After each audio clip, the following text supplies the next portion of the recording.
Okay, today we're going to learn how to practice, some Lewis structures, and we're going to learn how to correctly write Lewis structures, starting from a basic structure like nitrogen, the nitrogen molecule. Whenever you want to draw a Lewis structure, make yourself a little T-chart where it says atom on one side, number of valence electrons on the right. If you have a periodic table handy, you can check how many valence electrons each atom involved in the molecule has.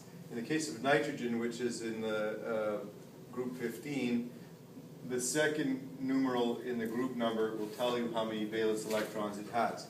Nitrogen has 5 valence electrons, so we're going to write the atom is nitrogen. It's got 5 valence electrons, and there are 2 of them in the nitrogen molecule. You begin by drawing the nitrogen atoms, and you connect them with a bond. That one bond uses up 2 electrons. So, because we have 10 electrons total, we're going to have to account for the presence of 8 more electrons in the Lewis structure of nitrogen. So I'm going to draw 2, 4, 6, 8. And because it's an even number, I spread them evenly. Since the molecule is symmetrical, it makes sense that you'd have even numbers on either side. But now when we do an accounting of the octet requirement for atoms, all atoms like to have a fulfilled octet, meaning for every level you have very often a filled S shell and a filled p shell. That's 8 electrons. So a lot of atoms will seek that stable configuration. Remember, all atoms like to have a p6 configuration like the noble gases. So when we count octet, for octet requirements, we count bonds as 2 and lone pairs as 2. So this nitrogen atom has 2, 4, 6, so that's not fulfilled. And this nitrogen atom also has 2, 4, 6. So they don't have a fulfilled octet. So how do we remedy that? Well, you can take bonding pairs and turn them into, you can take lone pairs and turn them into bonding pairs. When we modify the structure that way, we end up having triple bonded nitrogen and 2 lone pairs on each of the nitrogen molecules. Now when you check for the octet requirements, you'll see that the left-hand nitrogen has 2, 4, 6, 8, so that checks out, and the right-hand nitrogen has 2, 4, 6, 8, that checks out. Now if you check for the charge, nitrogen atoms like to possess 5 atoms. When you count up for charge requirements, you're going to count bonds as 1. So each one of these shared electron pairs, it's as though the atom has possession of only one of them. So when you count up the nitrogen, the electrons that are on the nitrogen on the left, let's say 2, 3, 4, 5. It wants 5 and it has 5, same with the one on the other side. This is the Lewis structure of nitrogen. Now let's try iodine. Iodine is also a diatomic element.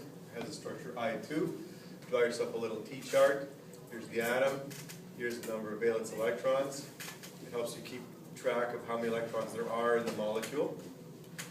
Iodine it's a halogen, so it has 7 valence electrons. Its group number is 17, so what tells you it has 7 valence electrons is the number 7 in 17. Multiply that by 2. So iodine has 14 valence electrons that have to be accounted for in the structure of the molecule. So begin by drawing the 2 iodine atoms, connect them with a bond. That already uses up 2 electrons. Now you still have 12 electrons to disperse, so let's put 6 on either side. And when we do the accounting for the octets, 2, 4, 6, 8, the first one checks out, 2, 4, 6, 8, the second one checks out. Now let's check for the charge. Iodine likes to possess 7 electrons, and indeed it does. 2, 4, 6 plus 1 gives you 7, and the charge is also fulfilled for that one. Therefore, that is the Lewis structure. That is the most viable Lewis structure for iodine. Now we're going to look at cyanide, but before I start cyanide, I'm going to add a rule, a little supplementary rule to the one we already gave you yesterday. It was on that board. It's still there. Supplementary rule. In a polyatomic, in a molecule with a charge, each negative charge adds 1 electron to the intermediate counting of valence electrons, and each positive charge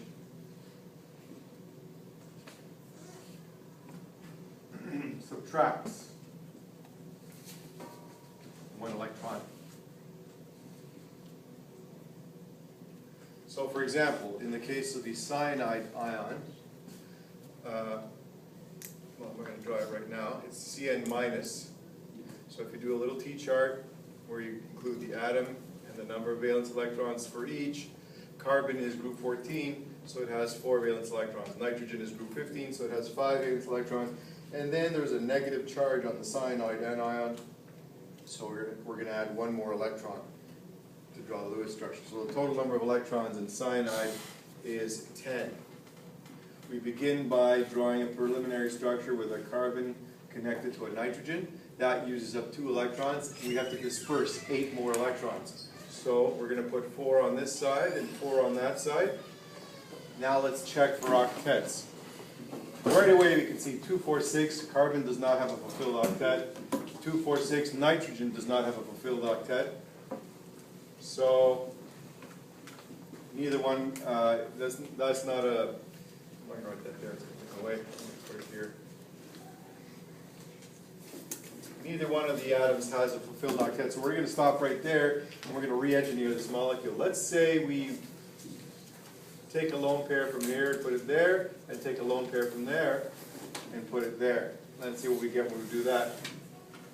We're going to get a triple bonded carbon to nitrogen. So I'll have a lone pair on nitrogen and a lone pair on carbon. Now if we count up for octets, we're going to see that carbon has 2, 4, 6, 8. That checks out. Nitrogen has 2, 4, 6, 8. That checks out. Now let's check for charges. Carbon wants to possess 4 electrons, but in this structure it possesses 1, 2, 3 plus 2, 5. So it actually has a negative charge. But as it turns out, that's what we want. Cyanide is supposed to have a negative charge. You notice we've written it on nitrogen here. It's actually on the carbon atom. But I'll say something about that in a minute. We count up the charge on nitrogen. We get 2, 3, 4, 5. Nitrogen wants to possess 5 electrons, so it checks out for charge consideration. Now the fact that there's a negative charge on carbon shouldn't throw you, because it's bonded to a nitrogen atom, which is quite electronegative. So that nitrogen atom is actually going to pull the electrons towards itself in the molecule. Cyanide is used as a synthetic, not intermediate, it's used as a synthon for adding on carbon atoms to molecules. So you'll see a lot of it in organic chemistry. That is the Lewis structure of cyanide. Now we'll try sulfate. You should know something about atoms. If somebody could point the camera to the periodic table, I'll just point something out of you. Atoms that are bigger than phosphorus, any atom that is the same size as phosphorus or bigger, so phosphorus, sulfur, chlorine, and so on, is able to accommodate expanded octets. What does that mean? That means that when you count up the octet considerations, if the atom happens to have more than 8 electrons around it, it's okay, because it is able to accommodate them. Atoms that are smaller than phosphorus cannot accommodate an expanded octet, and in fact you'll see that things like boron and beryllium actually have sestets and quartets, but because they're just 2 elements, they're exceptions to the rule, so we can just learn those individually. The elements from carbon up to phosphorus, up to silicon, will only tolerate an octet. Phosphorus is able now to tolerate expanded octets, and so are atoms that are bigger than phosphorus. So let's look at sulfate with that rule in mind. Sulfate has a -2 charge, so we're going to draw a little T-chart to account for how many valence electrons there are in sulfate. Sulfur, oxygen, and there's an extra electrons from the -2 charge. Sulfur is a chalcogen, so it has 6 valence electrons. It's in group 16. Oxygen is also in group 16, and there are 4 oxygens, so that's going to be 24 electrons for that part. And then there's a -2 charge, so there's an extra 2 electrons from that. 5 times 6 is 30, plus 2 gives you 32 electrons. We begin by drawing a preliminary structure for sulfate, where we put the sulfur atom as the central atom, and then we put the 4 oxygen atoms as satellites. That uses up 8 electrons right there. Each bond is 2 electrons. Then we disperse the remaining electrons on the satellite atoms. If we've used up 8, that means we still have 24 to account for. 24 divided by 4 oxygen atoms means that each oxygen atom could get 6. So let's do that and see what it gives us. I put the 6 electrons on the oxygen atoms. And when I do the octet, when I do the accounting of octets, I see that the sulfur atom has 8, so it checks out for the octet. Each sulfur atom, each oxygen atom has 8, 2, 4, 6, 8, 2, 4, 6, 8, and so on. So the oxygens check out. I guess I should label that by saying S checks out. The O's, I'm not going to do each O individually, the O's check out. Now let's look at the charge. The charge on sulfur. Sulfur wants to have possession of 6 electrons, but because the bonds count for only 1 each, it's going to have a +2 charge. The oxygen atoms also only want to have 6 electrons, but they're actually in possession of 7 each. So each one of these oxygen atoms is going to have a formal charge of -1. If you were to look at this whole molecule overall, let's get rid of this for now. It's getting in the way. If you were to look at this whole molecule, you would see that overall it's got a -2 charge, because the 4 minuses on the oxygens and the +2 on the sulfur add up to a total of -2. But we've got way too many formal charges in this Lewis structure. So let's see if we can re-engineer it a little bit to make to reduce the number of formal charges. So the way we do this is we move lone pairs into bonding pairs. So I'm going to move 2 of them because there's a charge of +2 on the sulfur. I'm going to try to reduce that charge to 0 by moving 2 lone pairs so we get more sharing. When you redraw the molecule, it'll look like this now.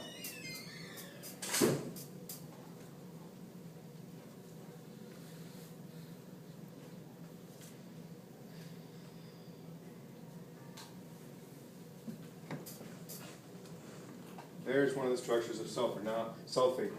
The result now is that you'll still have the negative charge on these oxygen atoms, and these charges will have dissipated, these -1s will have dissipated. They still have fulfilled octets. You can see 2, 4, 6, 8 on this oxygen, 2, 4, 6, 8 on that oxygen, 2, 4, 6, 8 on that oxygen, 2, 4, 6, 8 on that one. Sulfur has an expanded octet.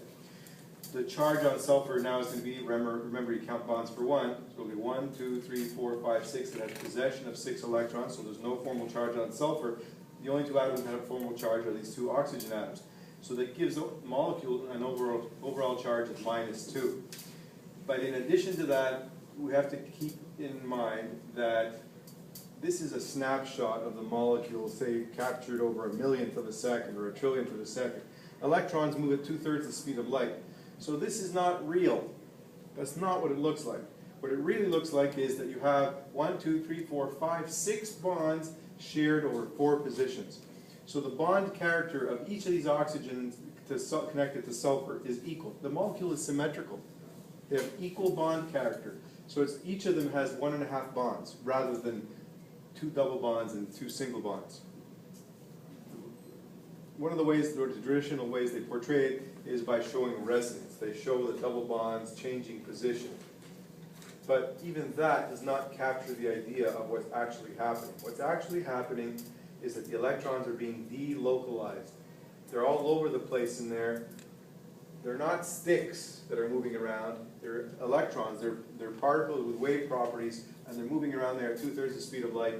So in fact, what happens is you delocalize the presence of the electrons, and all these bonds are equal, even though we portray them unequally as double bonds and single bonds. What actually happens is you have 1.5 bond character all the way around. So that's how we portray it. Because we're limited to writing on paper, we have to show it by doing these different structures. The next example is perchlorate, ClO4 minus. Draw your T-chart, and somebody should re-aim the camera.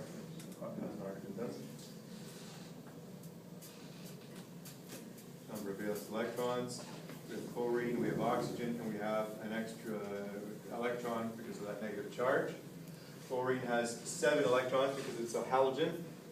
Oxygen is a chalcogen. There's 4 of them in perchlorate, and then there's that 1 extra electron. So we have 6 times 4, 24 plus 8, 32 electrons in perchlorate. By the way, anytime you have an odd number of electrons, you're going to have a molecule that's a radical or relatively unstable, because electrons are normally paired up in the Lewis structures. And you'll see that the molecules that have unpaired electrons tend to be more reactive. So we're going to draw the chlorine atom in the central position, the 4 oxygen atoms as satellites. That uses up 8 electrons, those 4 bonds. Subtract 8 from 32, and you get, again, 24 left over, which means 6 for each one of the oxygen atoms. So we'll array them onto the oxygen atoms.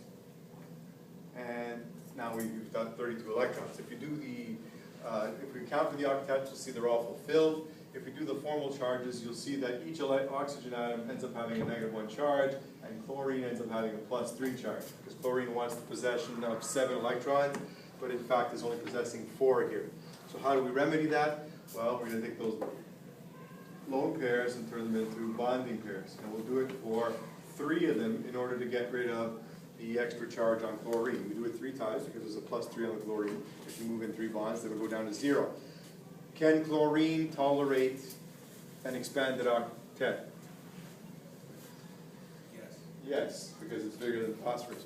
So we're going to now redraw our molecule. And that's what it's going to look like. At least theoretically, this is not what it actually looks like, because again, it's a snapshot of something that doesn't really exist that way. You would, if you wanted to be thorough, redraw this molecule with a single bond at each different position. I don't like doing that, because it doesn't actually portray reality. What is the reality? The reality is that you have 7 bonds delocalized over 4 positions. So the bond character of this molecule is 1 3/4. There's a 1 3/4 bond here. There's a 1 3/4 bond there, because the electrons are delocalized. Yeah. And the molecule overall is negatively charged. Question? Yeah. Why isn't on that bond over there, the double bond? Why isn't there like another two electrons? Why isn't there another 2 electrons on the double bond? And then top right. This one here. Yeah. No. Yeah. The bottom one. No. Oh. Yeah. Right So I there. forgot to draw them. It's good. The molecule is complete there. Yeah, you have to account for the electrons. Don't forget to. Sometimes people will draw this, and they won't include the electrons. They're still assumed to be there, but for the sake of the lesson, I'm drawing all the electrons out. But in some cases, you'll see when it's understood that the electrons are there. Okay, let's try another one. Nitrate is NO3 minus, and we'll draw a little P-chart. Obviously, when you get proficient at this, you don't have to redraw the charts and do all the rough work on the paper. You might be able to just hit it right from the start. But when you're starting out, it's good to go through all the steps until you become used to it. Nitrate has a -1 charge, so we're going to have 5 for the nitrogen, 6 for each one of the oxygens, of which there are 3, and then 1 more for the negative charge. So we have 18 plus 6, 24 electrons in nitrate.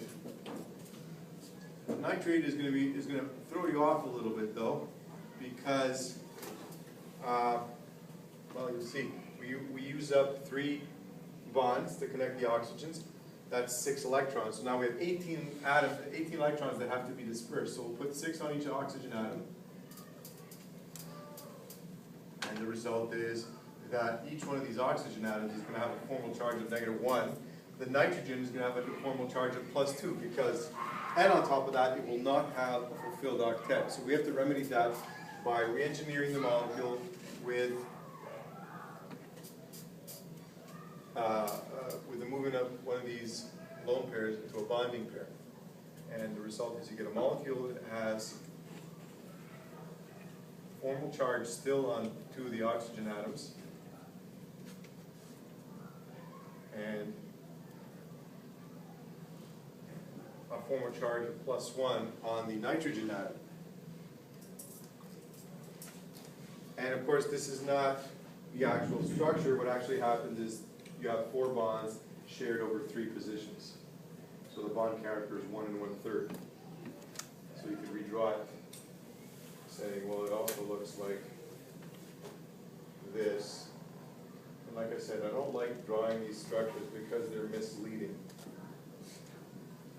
They exist only fleetingly, if at all. Because the molecule is an average of those three pictures. That's the reality.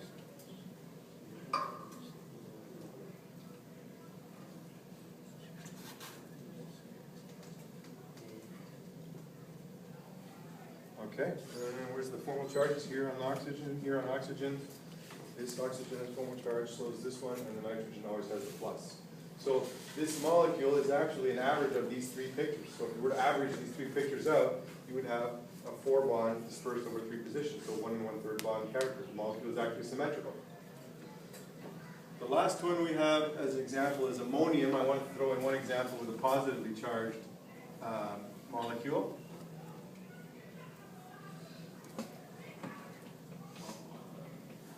Nitrogen, hydrogen, and then there's this is 5 for the nitrogen, 1 for each hydrogen, of which there are 4. Now hydrogen atoms are peculiar. You don't put any lone pairs on hydrogen because they have a duet. There's only an s orbital there to fill, so you can only support two electrons. So it doesn't have an octet requirement. It has a duet requirement, if you want to call it that. And you subtract 1 electron, so you end up having 8 electrons to disperse within the molecule. Ammonium then has 4 hydrogen atoms attached to nitrogen, and it has a plus charge on the nitrogen. Nitrogen has a fulfilled octet, as you can see. The hydrogen atoms have their fulfilled duets, as it were. Their charge requirements is for 1 electron, so each hydrogen has 1 electron. And nitrogen wants to possess 5 electrons, but it only has 4 in this situation, so that's why there's a formal charge of +1 on the nitrogen atom. What I'd like you to try for homework is the nitrite, the hypochlorite, and the bromine molecule. Good stuff.